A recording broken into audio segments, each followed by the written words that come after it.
Pro Wrestling Weekly presents Today in Wrestling History, August 17. On this date in 1997, ECW held its Hardcore Heaven pay-per-view. In the main event, Shane Douglas defeated Sabu and Terry Funk in a three-way dance to win the ECW World Heavyweight Championship. On this date in 1998, WCW Monday Nitro aired live from Hartford, Connecticut. In the main event, Goldberg defeated the Giant by disqualification. On this date in 2008, WWE held its SummerSlam pay-per-view. In the main event, The Undertaker defeated Edge in a Hell in a Cell match. On this date in 2009, WWE Monday Night Raw aired live from St. Louis, Missouri. In the main event, John Cena and Randy Orton defeated Chris Jericho and The Big Show in a tag team lumberjack match. This has been Today in Wrestling History, August 17.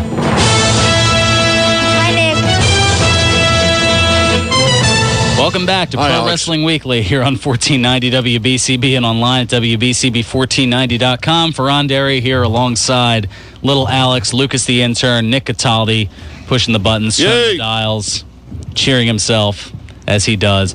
Let's talk SummerSlam. That wasn't me. Didn't exactly disguise your voice well. All Nick. All right, let's start off with the kickoff match. That makes one of us. All right. Kickoff match.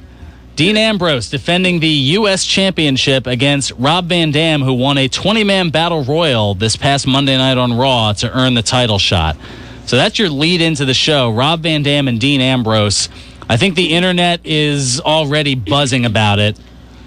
Internet. Don't you guys forget, it's this is going to be on the pre-show, the kickoff. The kickoff match. Yeah, I keep saying kickoff match because that's what WWE is calling it. But yes, that match that they have to hype the pay-per-view just before the pay-per-view between 7:30 and 8. Do you feel better now that I've patronized my audience like WWE does with their app? No, I'm not trying to make them... Okay, you're not trying to patronize them? I'm not patronizing, I'm just informing. Informing. There's a difference. Yes, there is. Yeah, Fearon. I know these things. I'm a broadcast journalist. What are you trying to tell me these things for? Nothing. Who's the learning intern here, huh? Me. It ain't me. Well, you still got a few years to go, Alex. Is there something wrong with interns? Depends on what they do. Depends on what they do. The gloves are coming off. I was going to say, the undercard might be Lucas against me here. Things are keeping up here. I'll fly out to California in 24 hours. I call with Lucas. What? Wow, how quickly they turn. I took you to Money in the Bank and everything, you backstabbing. All right, Dean Ambrose and Rob Van Dam. I think Ambrose is going to retain the U.S. Championship. Alex, what are your thoughts? Dean Ambrose and Rob Van Dam for the U.S. title. Dean Ambrose of the Shield. Rob Van Dam. You think Rob Van Dam's going to win the title? Yeah. Why do you think? I know you've seen both of them up close in person. I've seen Rob Van Dam's moves. And you think his moves are going to be enough to take out Dean Ambrose? Also, I'm sick and tired of cheering for the Shield. Well, you can boo the Shield. I know. So that's what you're doing by rooting against them, by rooting for Rob Van Dam. I see your logic. Lucas. I'm going to have to go with Alex. Yay! Yeah, I'm going to go with Alex. Rob Van Dam. The reason is, it's not because I'm tired of booing the Shield. It's because I feel like this is going to be the time where they finally get the title away from Dean Ambrose. Rob Van Dam has been to heck and back. He's been through a lot, and he knows the business better than Dean Ambrose. He's probably been studying these moves, and they've brought him back for a reason. I thought it was because he was going to win Money in the Bank, but, I think he's going to win this one. I have faith in Rob Van Dam. He's the whole show. Absolutely. Well, we'll part on that. I think they're just picking Rob Van Dam to go against me, but that's a whole other story. Oh, no, all right. I love Rob Van Dam. Natalia and Brie Bella in a Divas match, probably a concession match, maybe go take care of business in the facilities match. I know that's probably mean. I shouldn't be saying that, but I did anyway. It's basically saying that it's a match that there's little interest in. Natalia and Brie Bella. I'm going to go with Natalia. Hopefully she'll actually hang on to the sharpshooter this time before the end of the match. I'm going to say Natalia, too. and I don't want John Cena to come after me after I say this, but I want Natalya to win. Well, why would John Cena come after you? Because he's dating Brie Bella. He's dating Nikki Bella. Oh. You wouldn't want Daniel Bryan to come after you. I know, you get those twins confused. I know.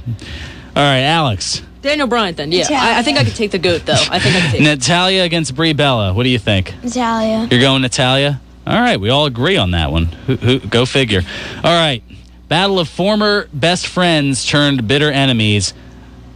The Rhodes Scholars explode. Not that it's anything like the Mega Powers exploding from WrestleMania 5. Cody Rhodes against Damian Sandow. The briefcase not on the line, thankfully. Sandow, no question. That's the way they're always going to make it work. It's going to be Sandow. He's going to walk away. He's going to pull some cheap move, and he's going to win the title, and it's going to give him a lot more heat. And then I think that the next pay-per-view would be putting the briefcase on the line. I don't know. Definitely for sure. It's possible. That could be part of Night of Champions. Alex, your thoughts? Cody Rhodes, Damian Sandow. Mustache Man. You're going the direction of the mustache. You're going Cody Rhodes. Interesting. No, I like Cody. Cody Rhodes. I'm a huge Cody Rhodes supporter. No, believe me, nobody, for those who have listened to this show for a long time, has shown more support for Cody Rhodes over the years than I have. But every time I seem to pick with my heart, I end up losing as far as my predictions starting to go wrong. So I'm going to go with my head and go with Damian Sandow. When you think of it in the You're past, welcome. When you think of it, I can't believe you just did that. When you think of it in past matches, when it comes to certain things, the heel always wins the first time, I think. For most of the time, the heel always wins first. And then it's going to be Cody Rhodes is going to come back. I love Cody Rhodes. He's got a lot of talent. That Money in the Bank match, that SmackDown one, he ran that entire thing. Him and Ambrose ran it. But Sandow has got the briefcase. Obviously they're going to have him win. He's going to turn a dirty move or something. Cheap move. And then Cody Rhodes is going to end up winning and making us both look like fools. All right, Dolph Ziggler and Caitlyn, mixed tag match against Big E Langston and AJ Lee. Do we even have to say it? It's Ziggler. Those sorts of matches, you can tell by the type of, with the sort of matches I'm guessing, I would say that Ziggler and Caitlyn, it's the way the matches go, the way of the situation, I think. Situational matches. I don't know. I just... This is tough because I like Ziggler and I like AJ Lee. I think I'm going to have to go with the lady on this one. I'm going AJ Lee and Big E Langston. But it was a coin flip, honestly. Alex, your thoughts? Big E Langston. You're going Big E Langston and AJ Lee? Yeah. Is it because you like AJ Lee? No. No? I like AJ Lee. Do you like Big E Langston? Is that what it is? No, because he's just a big guy. And also, whenever I cheer for Dolph Ziggler, he always loses, so. I felt the same way about Jeff Hardy. I'm just so you guys know, listening out there, I'm a huge Jeff Hardy fan, so you'll hear a couple of references here and there. A couple? More than a couple. Oh, come on. This is the rookie. This is the rookie treatment. It happens, but I know you're strong enough to take it. All right, we got 4 more here and about 6 minutes to do them in, so we're gonna kind of rapid fire. Kane and Bray Wyatt Ring of Fire match. Kane.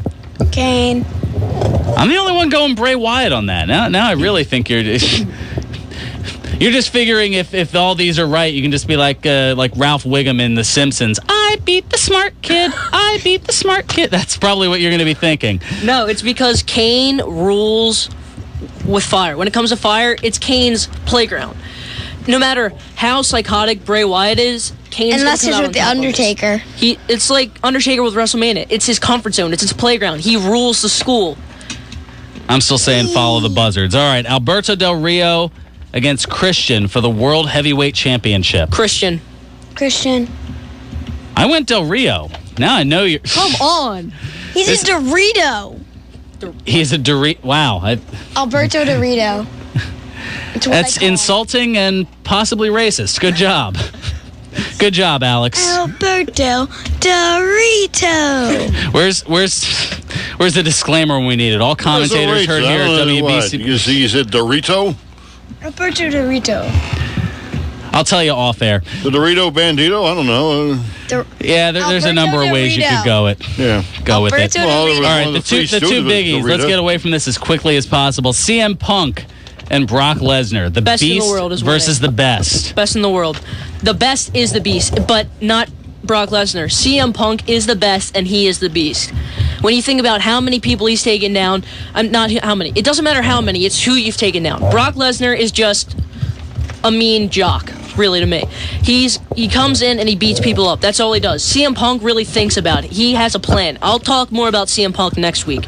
Is this personal history talking? Have you had a few mean jocks? Here and there, Fair enough. Dark Alex. Yeah, okay, then we won't go there. Alex, your thoughts. CM Punk against Brock Lesnar.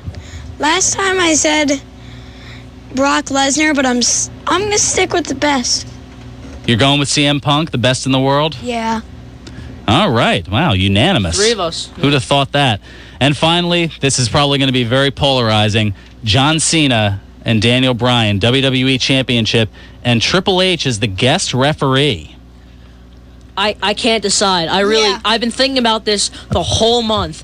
I'm going to say my opinion is a draw. Not like the wrestling match isn't going to be a tie, but I can't decide, so it's just unannounced for me. Unannounced? Well, they're going to announce a finish. I mean, that's a cop-out. That is a total cop-out. I can't decide because you think with Bryan, he's young. He certainly has the underdog mentality, but Cena, the way this hype is set up, I really can't decide anymore. I don't know who's going to win. I really don't. It's going to be a 50-50. It could go either way. Anything can happen in the WWE, as Jarrett would say. That is such a cop-out. Oh, come on. That is a complete cop-out. You've never had that sort of situation in how many years you've been a wrestling fan? But when push came to shove, I still made a decision. Cena, okay? There we go. There we go. Fine. You happy now? Secretly, I don't know. In fact. Secretly, you don't know. I don't think it's much of a secret. You just said it over the airwaves. Alex, John Cena, Daniel Bryan. The champ is here. You're going for the champ over the beard as opposed to the champ with the beard. Or you could have faked me out and been like, the champ has the beard or something. Well, that's where I'm going. I think that Daniel Bryan, after tomorrow night, will be your WWE champion. No. This is what happens when the kids take over. It's like another brick in the wall here on Pro Wrestling Weekly. That's going to pretty much do it for us here. Just to run them down again, the 8 matches are going to be absolutely nuts.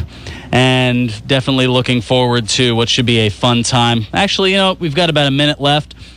Quick look at the Bound for Glory series standings, because I know we haven't talked really any TNA. I know Hardcore Justice was this past Thursday. I should at least dedicate a minute to it, right?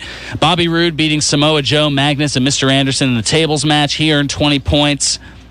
Bully Ray is your new TNA World Heavyweight Champion, beating Chris Sabin in the cage. And Tito Ortiz turned heel in the process, to the interest of no one. Kazarian winning the ladder match over Jeff Hardy, AJ Styles, and Austin Aries. He won 20 points.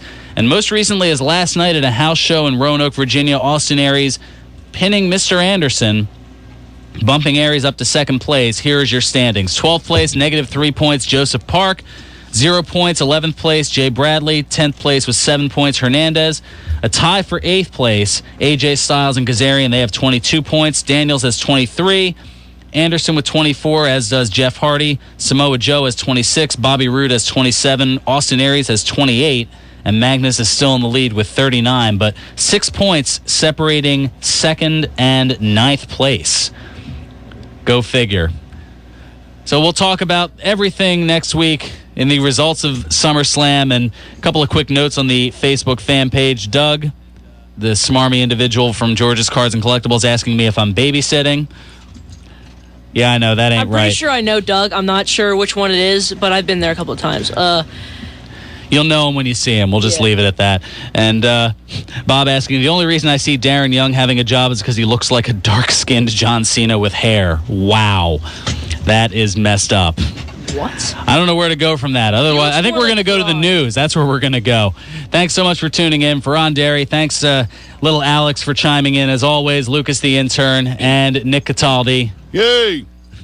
This is Pro Wrestling Weekly here on 1490 WBCB and online at WBCB1490.com. Stay tuned.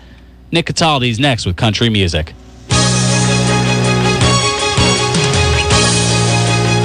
1490 WBCB, Levittown, Fairless Hills, Trenton.